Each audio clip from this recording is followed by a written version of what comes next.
on towards the main topic of discussion today. We are going to be speaking about a young man fulfilling his dreams, becoming an ambitious businessman who is really making a greater name for his father's company. Currently, he is Mr. Fahad Ali Siddiqui. He is the Director of Marketing and Operations. He happens to be working with the AMAQ Contracting Company. So with this, we would like to welcome you to the program. Fahad, how are you doing? Very good, Nihad. First of all, I'd like to thank you guys, your team and everybody in the studio for having me here. You guys are doing a great job. I really appreciate it. I watch your show, and these two gentlemen here bring a lot of life to the show. It's a good thing. It's a good thing to watch. I didn't know you guys were so sick of it, though, that everybody's thanking God. It's end of the week and you don't have to do the show anymore. We actually love it. We actually love you guys, having. But it's a very good topic. The topic that you guys chose, that how young people come in, do their thing, and then still very young, and they need to have that the fire in there. And if you guys appreciate it, I think it's a very good motivation. It is for the young kids. Now, Fahad, if we can not talk about us, because today the whole spotlight is on you. I had to thank you guys. It's our pleasure. But Fahad, talk to us about how did your journey start off. You are at a very young age holding an extremely important position in the AMAQ Contracting Company, which is like a construction company. So speak to us about how did this start off. Before we start talking about your education, if we can just mention the fact that was this Fahad Siddiqui's dream to one day be a part of this company? Well, you said about young age. The problem with me is, Nihad, that I am young, but I look younger than I already am. Yeah. So I'm 26. It's not that young. But all in all, my dream, honestly, there's a lot of things that, get a person going to do what they want to do. I didn't really dream to be running my father's company or inherit it. It just fell in place. It's one of those things that are written for you. You're going to eventually have to do it. Causes a lot of facts that dropped in. My father got sick and tired of working, so he's like, you know what? I'm just going to force this on you. But it was preordained, you can say, because all the pieces of the puzzle fell in place.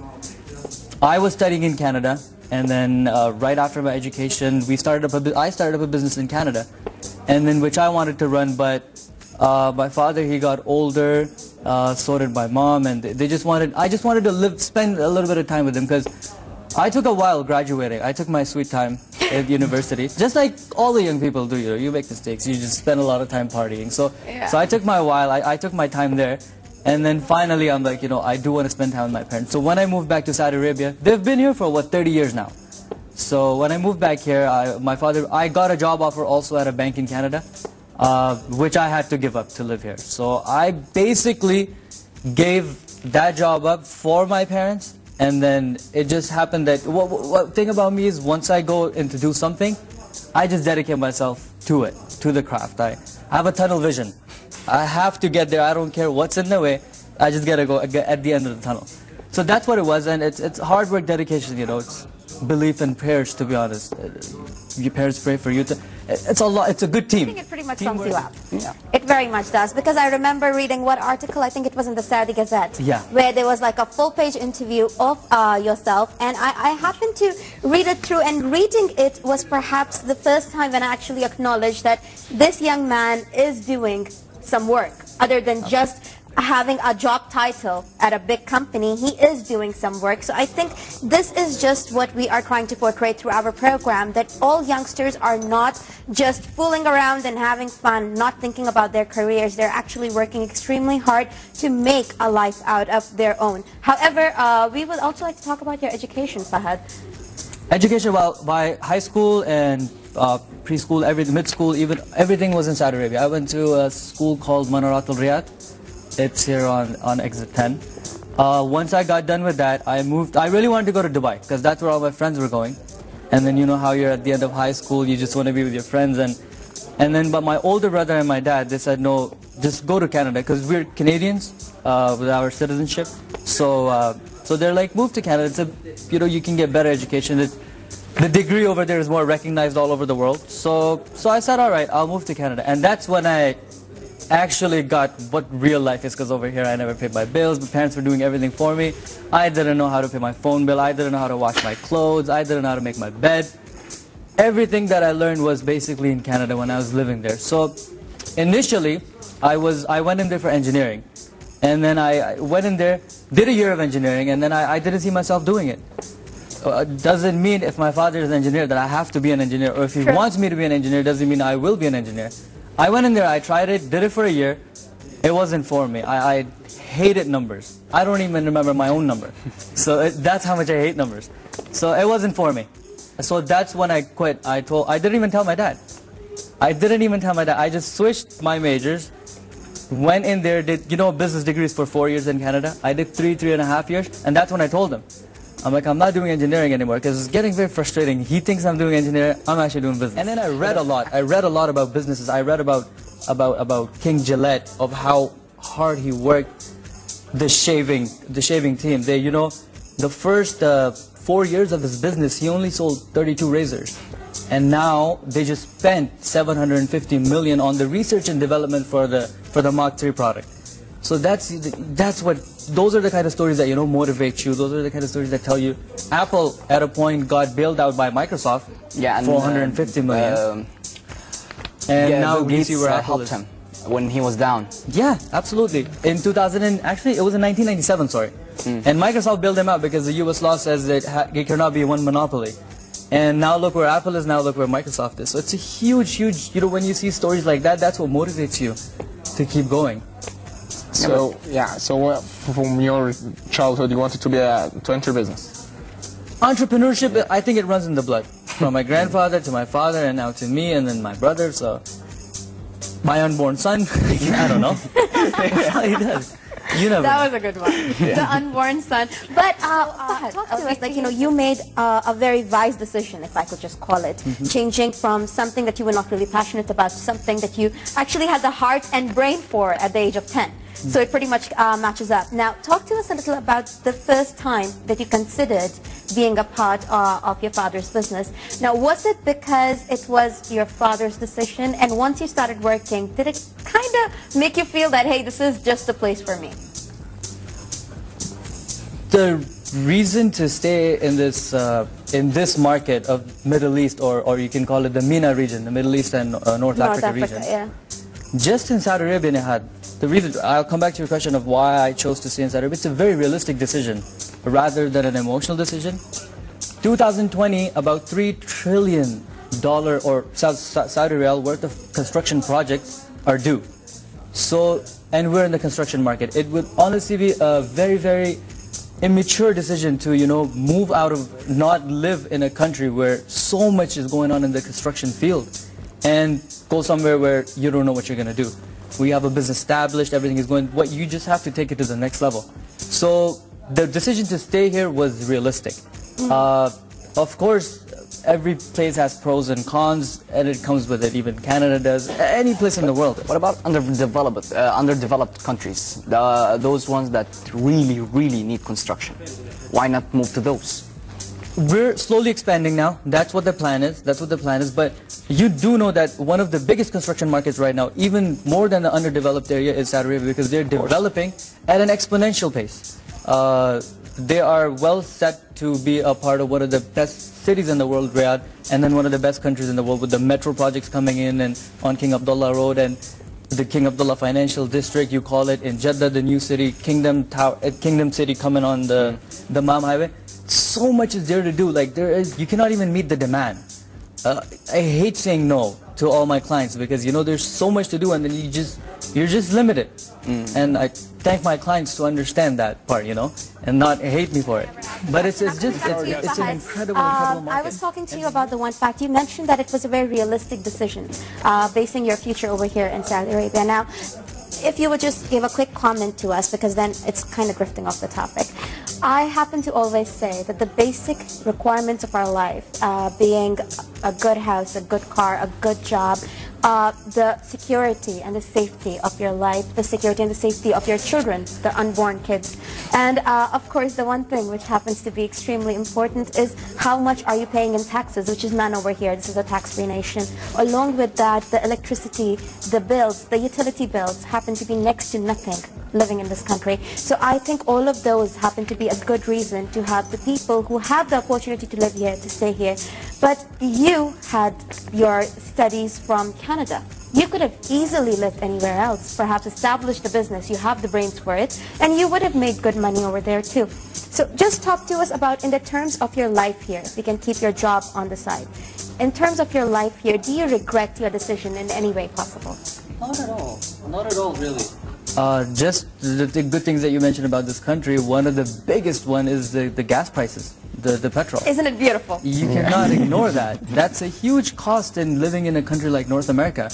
And if we talk about economy, we can see that how you know, why the economy is growing at an exponential pace is the cost for a barrel of oil is $6 for production, and we're selling it for 97 or 107 for today. So you can see how, and then it's 9 million barrels a day.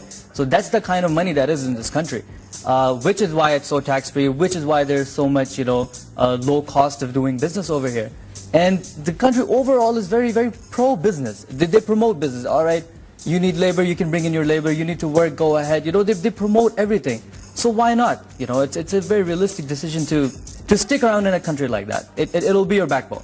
You can never go wrong with investing your money in Saudi Arabia because of so many low costs that Ms. Neha just told us about. And that's a great message for out of the show. Yeah, so far you are happy with your life and you do not regret anything. Look, with my life, the thing is, in order to be in the field where I am, which is construction, you need to have a to-do list and then a to-not-to-do list. And the not-to-do list is bigger than the to-do list. So you cannot sleep late, you cannot party till late, you cannot, you know. So my to-not-to-do list is way bigger than the to-do list. So everything of it sacrifices. So everything you need to make a sacrifice. I would be the same person even if I was living in California. You really do not have time to, you know, mingle around people, socialize. I ditch a lot of my friends and they hate me for that because you really cannot afford to, you know. So pros and cons are of everywhere and every profession that you choose. Living the life over here, it's pretty good.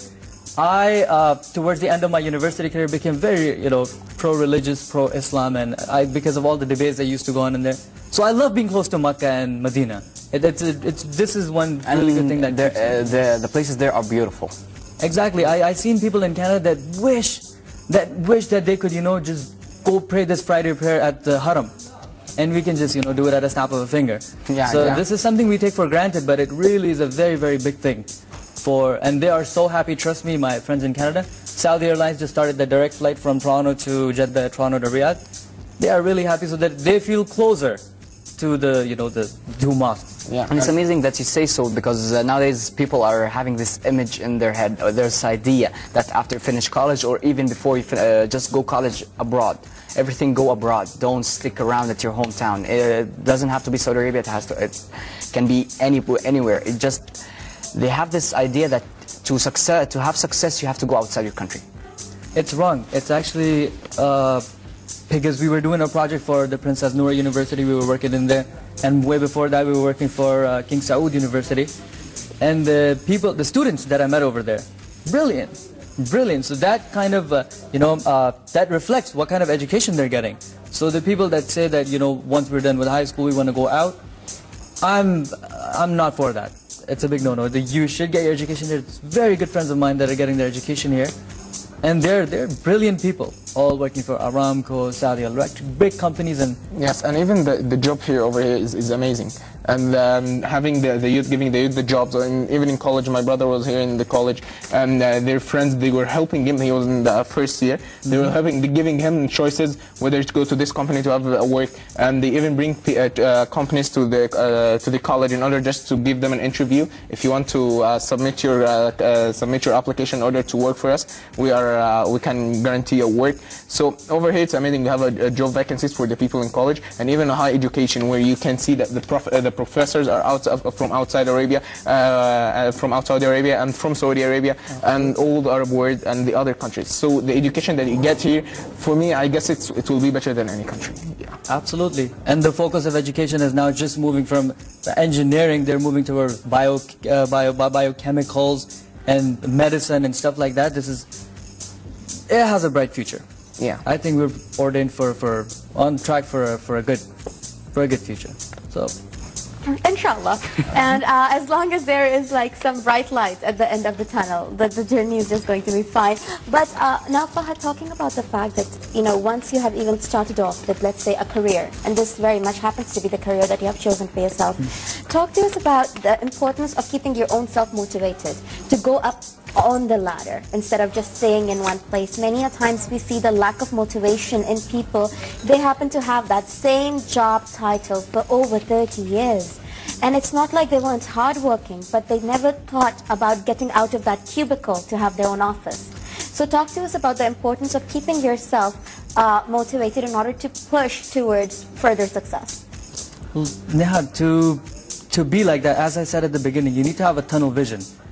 If you're just looking towards the end of the tunnel, you will get there. And to get there, you need to learn from the best. Best people to look at, I always quote this guy, Prince Walid bin Talal. He's a self-made man. He did everything on his own, and I've read his book, I've read his, almost watched all of his interviews.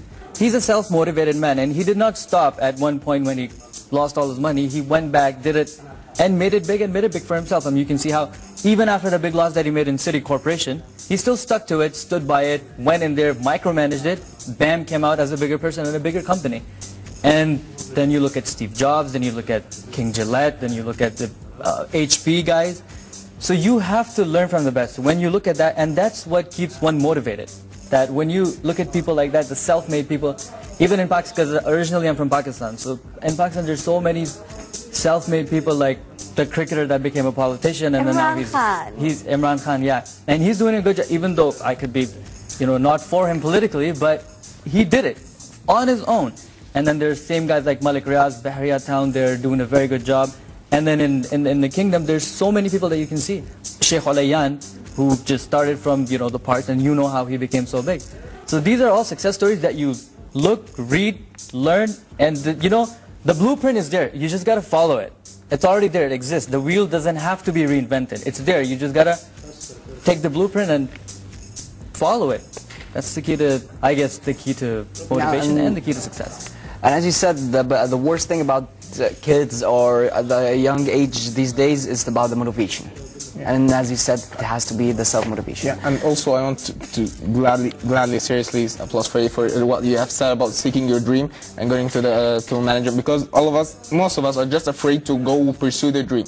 They think that what the parents want, maybe they're best because they're parents, and we know that what they say is the best. But we have to pursue our dreams in order to know the wrong from the right.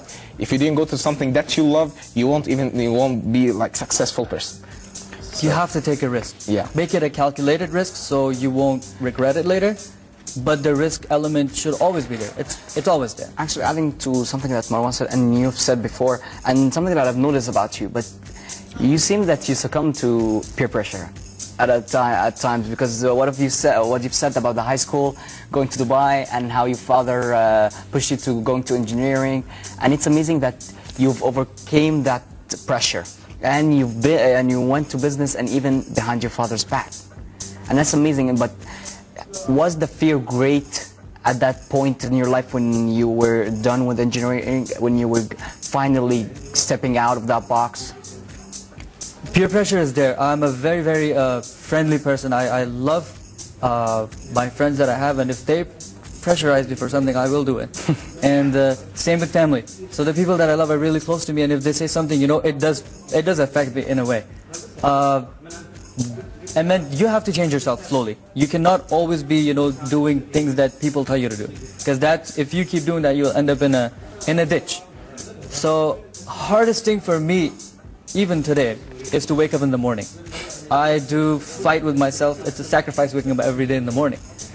I fight with myself. And the same thing is for that. When I get peer pressure, I have to take a decision that is realistic, based on ground reality.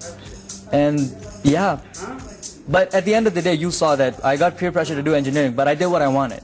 And that's what the kids should do, you know? Yeah, it just came a time even that you parents, snapped. even parents should, you know, take into consideration. Like, from my experience from my parents, they forced me to go in engineering. But at the end of the day, I'm successful, you know, alhamdulillah. And it wasn't because of engineering, it was because of the other things that they taught me. To be hardworking, to wake up in the morning, to do your thing, you know. And that's what the parents should be really teaching their kids, and then let the decision up to them. Yeah. Do what you want to do. So you say just get them the choices and then they have to choose. Yeah, but raise them right. Tell them what's right, tell them what's wrong. This is your line, don't cross the boundary. But Fahad, on that point, I have just a very quick question. Now, you mentioned something which is very important for you to be passionate about what you're doing and do what your heart wishes. However, the one thing that is a major problem is for the parents to let go of that security issue. How is it that you would like to advise the parents who are watching us right now for them to maybe let go a little and let their kids make their own decisions when it comes to education? Well, the parents should listen to this advice coming from my wisdom that make your kids tough. They should be able to adapt to any kind of a society.